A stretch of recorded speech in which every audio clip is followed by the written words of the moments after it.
This is Cutting Down the Nets, Sweet 16 edition. We'll go through what recent adjusted efficiencies predict for the outcomes of the Thursday and Friday games. After I go through each of those 8 games, I'll give you a little recap as to how the Paddy algorithm did. Surprise, it did better than the human Kane, as I made some bad decisions that went against the model. Shocker. For the year, recent efficiencies, or for the last 2 years, over a 1,600 game spread, predicted the right ATS winner about 54% of the time. And last weekend I went 22-19. But, I mean, can we talk about, I don't know, Gonzaga's first meltdown against Grand Canyon when they were up 21 with 4 minutes to go? Drake being up 8 with 3 minutes to go?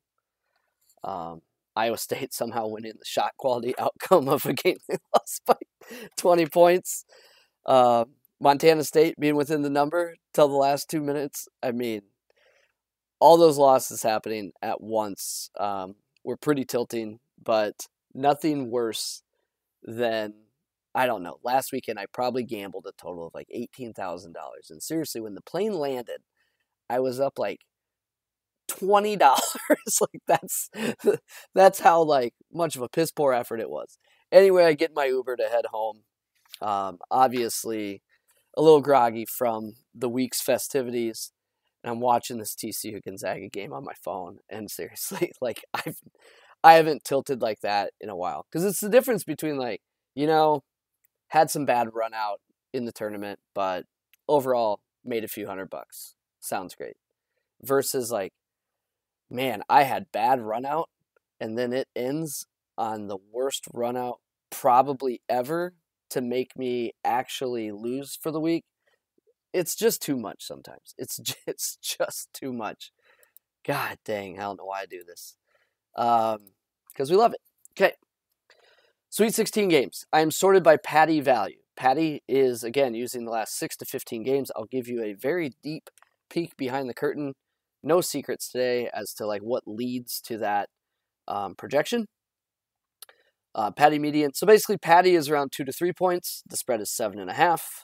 KenPom, Torvik, both under the spread as well.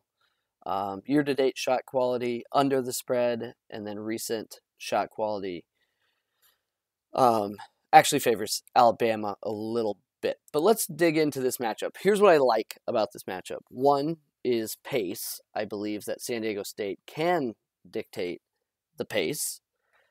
But, oh, man, the bad here. Hat tip to Nate Oates. He obviously has embraced rim and three to the point that he's redesigned practice courts to force his team to remember to either be getting behind the three-point line or getting to the rim. But in watching some extended Alabama run, since I was not parenting kids, but just enjoying Las Vegas, I was impressed at how he forces opponents into the exact opposite shots. Like it's one thing to coach your team like where to take the shots, but like they protect the rim, they get you away from the rim, they run you off the 3-point line, they just like make you take bad shots. We saw that with Maryland. Yeah, just hat tip to that coaching emphasis. So the bad down here.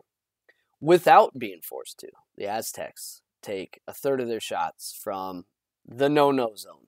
You'll see Alabama shoots 13% of their shots from the no-no zone, getting nearly half from three, and then the others very, very, very close to the rim. So San Diego State, great rim team, not a great shooting team. So they just end up settling for some jumpers if they can't get to the rim. And yeah, there's signs that point to, I mean, Alabama puts so much emphasis on it. Yeah, that's a concern. The other concern, 40% three-point rate for San Diego State's defense. So obviously, if Alabama makes their threes, it's curtains. And if Alabama doesn't, and we can control the pace, I like our chances. Maybe even a few turnovers on the San Diego State side. So moving back to Paddy. Arkansas, UConn is next. Paddy 7-11. KenPom, Torvik 4-6. And we're at 3.5. I get it. Arkansas's look good. They just beat Kansas. My thoughts on that game really come down to this number right here. So Arkansas shooting. Their effective field goal for the year, 51.4. They're not a good shooting team. From 3-point, 31.3. They also have some red in their further twos. So the mid-range, if we will. So some thoughts on their first 2 wins. They got it done. They look like a good team. But, I mean, just a few minutes into the Kansas game, I'm like, I can't believe I backed the team that can't score. Like, how will they go on a run without, getting 6 consecutive stops or something like that? So, in those games, away from the rim, so basically not dunks, layups, tip-ins type stuff, they were 11 of 38 and 11 of 36, so under 30% in all non-rim shots. It's a bad shooting team. So I like the shot selection for UConn. I like the recent play from UConn. I get that Arkansas look good. I don't like to lay points, but in this matchup, I am fine with UConn. FAU against Tennessee. Whoo, boy. So Paddy liked Tennessee, but we have basically an obligation, my brother and I, to bet against Rick Barnes. We did it years ago, and then it started to be a thing, as he kept losing and we kept covering. The best are when he would win the first round, but not cover. So then you got a second game with him that he would lose. Is kind of what that felt like over time. So it was just, it's for the brand. My brother even has an annual calendar invite on his phone that says, reminder, always bet against Rick Barnes. So, yeah, we lost. But just watching that game, man, I felt squeamish being on the Duke side in the first, 3 minutes. Because so physical. Like, you could just tell Duke had just messed with the wrong dudes. And Duke didn't have dudes. I think they played tough. And, it's kind of like someone getting knocked out in boxing, but coming back to the ring. Like, yeah, that's heroic, but you're also kind of just getting your ass kicked. So, yeah, I felt awful being on the Duke side. I do think Florida Atlantic presents maybe a different opportunity. The reason this one is orange, Paddy's median number, 5.3. Paddy has this under a possession. Torvik has it under 2 possessions. KenPom right around a possession. So if we look at that game here, we have seen good Tennessee in the past week. There is a bad Tennessee. Yeah, they look tough and they hit some shots. That team can go ice cold. Again, their effective field goal.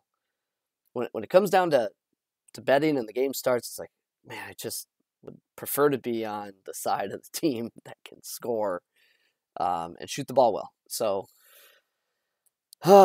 will Florida Atlantic be able to handle Tennessee better than Duke did? So, on the offensive rebounds, that's obviously an area of concern. They're strong. Pretty even matchup for themselves. They protect the ball. So, top 60 in ball protection. Tennessee pressuring the ball, but Conference USA does have quite a few teams that are hyper-aggressive, so this isn't, I guess, new to them. So, yeah, both have solid defenses, so while I think it's easy to point out that Tennessee could shut Florida Atlantic down, I cite many occurrences throughout the season of Tennessee shutting themselves down, and then Florida Atlantic also having a pretty good adjusted defense. So that is where I am at on that game. Game number 3. Or game number 4. Sorry. Princeton and Creighton. My data points are a possession below the current spread of 10. So pace here could favor a slower game. If you look at the bright red here, this is 2 teams that do not apply ball pressure. They get back on defense. And 2 teams that protect the ball pretty well. So you're not going to see many turnovers. If you see them, not live ball turnovers. Maybe someone hunting transition through the ball away or something, but should be a lot of shots coming up. Now look at the 8th and 13th best defensive rebounding teams. Neither are strong offensive rebounding teams because they get back. So I don't see many edges here. Like, this looks like both are rim and 3 teams, recent efficiencies like that. So yeah, that's kind of where I'm at. Princeton's obviously played well since getting the home court in the Ivy tournament. I mean, watching that Arizona game, like they made Arizona just look unathletic, just in how they were controlling them and not allowing the freedom of movement, if you will. So yeah, I don't know. I thought that was kind of interesting. So definitely looking hard at Princeton again here. Xavier, Texas is a 2.5 points value, but the median and the spread, or the spread's in the middle of the median and the Paddy numbers. So I'll just kind of go through the rest of these games. They're kind of toss-ups. I didn't do well on toss-ups over the weekend, but imagine not betting. It's kind of the thing there. So UCLA Gonzaga would be next. So I mentioned don't like to see the mid-range. UCLA's done that for a long time. And yeah, they're pretty efficient in the mid-range. So a hat tip, second hat tip of the show, to Jaquez. My God. Like, I assume he's really athletic, but it just feels like a guy just playing basketball. He's not like a shooter. He's not a defender. He's not a passer. He's a basketball player. And yeah, now that I'm parent of a young boy, it's like, man, if you could just like play like Jaquez, like, God bless you, kid. Like, get it done. Impressed with that. So if I had to make a statement about this game, recent data favors Gonzaga. This is the KenPom opponent data for UCLA. And UCLA has a good defense. But what I'm going to show you is that most of the offenses that they've played against this year are not very good. Okay? Like, all these effective field goals below 50. That's basically the Pac-12 outside of 2 teams. Okay. Adjusted offensive efficiencies. Again, a 121 with Baylor. So what this is showing is what is Baylor's adjusted offense. So I'm showing you from UCLA's defensive perspective, what offenses have they gone up against? And I think it's pretty clear that this offense is the best they've seen. And this offense is really Arizona if Arizona didn't have bad guards. I mean, that's not nice to say, but like, if Arizona didn't have Kirk Rissa turning the ball over, that's the profile of Gonzaga. So, and I think that's a key thing, because Gonzaga just doesn't turn it over. So they basically make every shot and don't turn it over.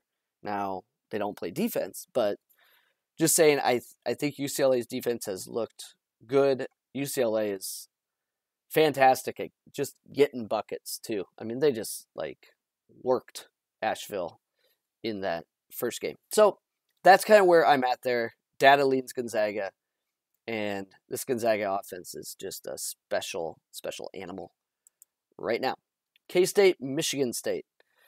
I'll go right to the further twos. Michigan State taking 40% of their shots in the mid-range, but again, make a pretty high rate compared to most teams, I guess. So, I don't know what the edges are here. I mean, this game's fairly close from a data perspective. I don't know who you could talk to that says, I think pregame, this is more than a possession one way or the other. So, I mean, it's a tight one. Texas and Xavier. Yeah, just looking at this, Texas, overall, their offense is fine, but I wouldn't consider them a good shooting team. They can certainly get hot, absolutely. But Xavier's defense is the issue here. So I think where I'm leaning is is that while the pace may not be there, I think this game could have a lot of points. Xavier's not going to defend, and then I like the versatility that Xavier can bring to the Texas Bigs with like bringing Nunji out. Yeah, that's where I'm at there. Okay. Last game, Houston, Miami. Whew. I mean, this is what we got. I mean, it's close. I split Miami bets. Yeah, I'm not seeing a whole lot here. So, jumping back to our screen, I'm likely playing the top 4, would be my guess, on these toss-ups. I think you can kind of see where I'd lean. So let's do a little bit deeper dive into Paddy. So this is, Paddy exists in code format now, but I do have an Excel version here that I use during the tournament just because it's easy to like switch opponents. So like K-State, Michigan State. What if it was K-State, Missouri? What's that do to the spread? Okay, so let's stick with Michigan State. So this is in the order the games are played. This type of stuff comes from asking questions that you'd like to know the answers to. So Bart Torvik has like last 10 games. In the last 10 games, here are the best teams in college basketball. So I don't like arbitrary cutoffs, and you'll see some examples of why I don't. So just using the last 10 blindly, I don't like. So I ask questions like, what if I use the last 6 games of the team's adjusted efficiencies? What would that look like for a projection? What if I use the last 7? What if I use the last 8?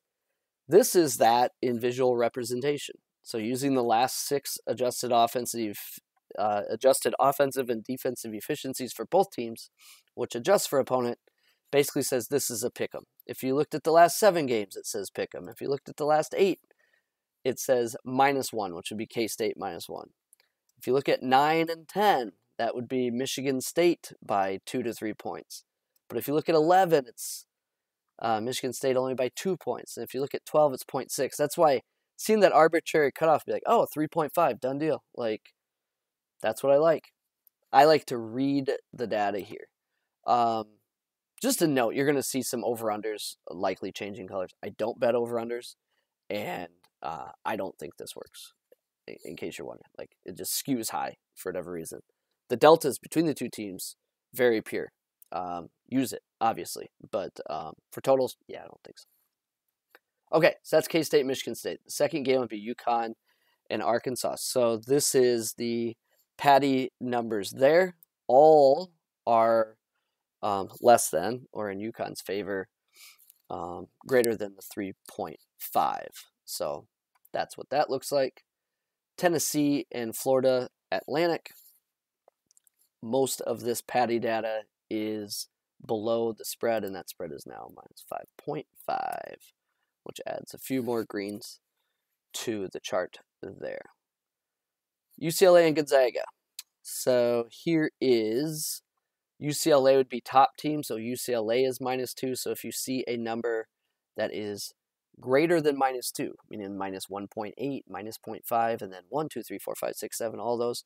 So all these green are Gonzaga leans, and the red are UCLA, but one of the reds is the full season number for UCLA. So recent data is definitely on the Gonzaga side, but not by much. Bama, San Diego State, all green, all San Diego State at the moment there. And some of those looking much tighter than others. Houston and Miami, split, basically, at 6.5. I mean, this is split. Paddy's at 6.2. Paddy Meeting's at 5.6. Yeah, it's a toss-up, for sure. Creighton and Princeton, we got a few data points that favor Creighton covering the number, but most lean the Princeton side, and most by a pretty significant margin. Texas and Xavier looks like this. Spread is about 4.5, I believe. I'll have to check that. I could check it right now because we just looked at it. Yeah, that's currently 4.5. So that's basically what goes into Paddy. I have the median too over here, but I know I have to project a point spread. Say that the point spread is 2.2. That's the Paddy number. But I think it is helpful to read the context of the data.